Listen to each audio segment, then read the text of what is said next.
Today I'm going to explain to you what a sliding T-bevel is, how it works, and why you should have one.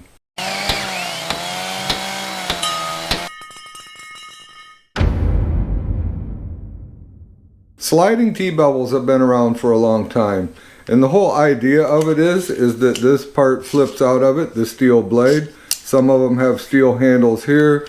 Most of them have a thumb screw or a wing nut of some sort here.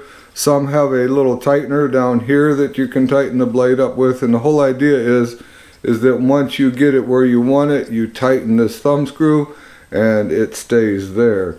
Their primary purpose is for replicating angles. Not only do they replicate angles, they also are primarily used for the work of layout. I'll show you what I'm talking about. If I'm replicating angles with this, I prefer to have the blade fully extended. I snug up my wing nut so that it's here. It's still movable, but it's stiff.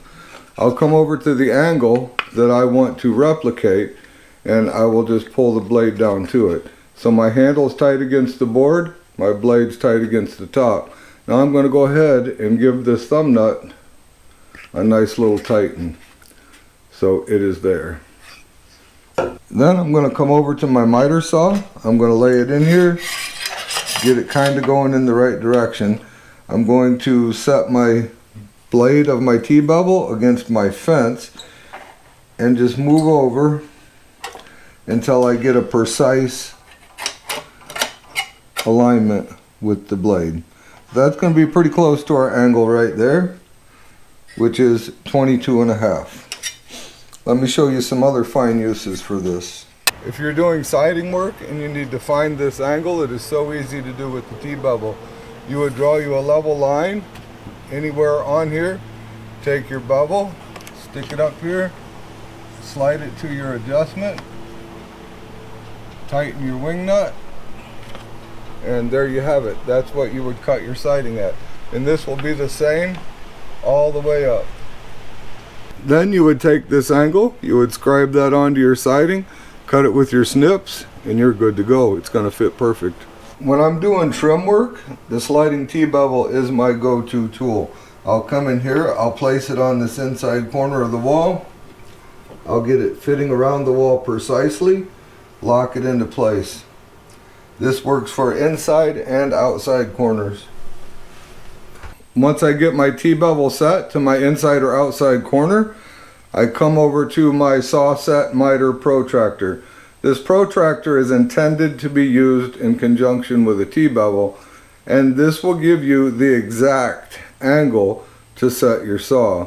We're going to take our Sawset miter protractor and we're going to set it right on the T-bevel like this, making sure that it's flush on this surface, and we're going to slide the blade right up against that area that is pronounced, and that is going to give us our reading. Now this is an exact reading that you would set your saw to.